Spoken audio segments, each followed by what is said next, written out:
Iran's supreme leader Ayatollah Ali Khamenei delivered a defiant speech in Tehran on Monday, October 20th, rejecting renewed talks proposed by U.S. President Donald Trump and strongly denying Washington's claims that it had destroyed Iran's nuclear program.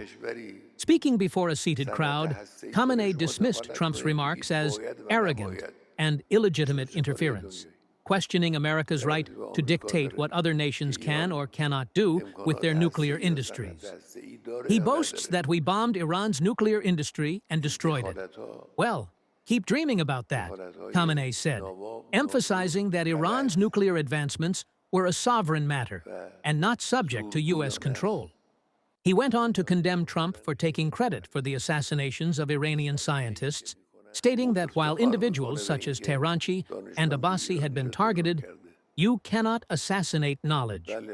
Khamenei accused the U.S. of pursuing policies rooted in domination and arrogance, arguing that Washington's desire for negotiations was merely a facade for imposing its will.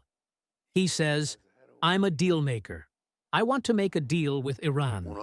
A deal whose outcome is predetermined through arrogance is no deal. Iran will not submit under the weight of imposition and pressure," he declared. Khamenei also highlighted Iran's growing military capabilities, saying the country's domestically produced missiles had already proven their effectiveness.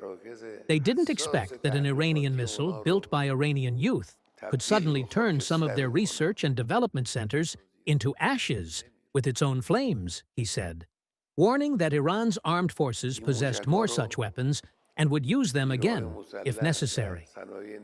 Referring to the recent 12-day conflict that followed months of tensions, Khamenei claimed that Israel and its allies had suffered heavy setbacks they couldn't believe. He accused Trump of visiting Israel only to boost their morale after the losses, describing his statements there as those of a desperate leader addressing desperate officials. Tehran and Washington have engaged in several rounds of indirect nuclear negotiations that broke down after the June air war, when Israel and the United States bombed Iranian nuclear sites. While Western powers continue to accuse Iran of secretly pursuing a nuclear weapon, Tehran insists its nuclear activities are entirely for civilian energy purposes.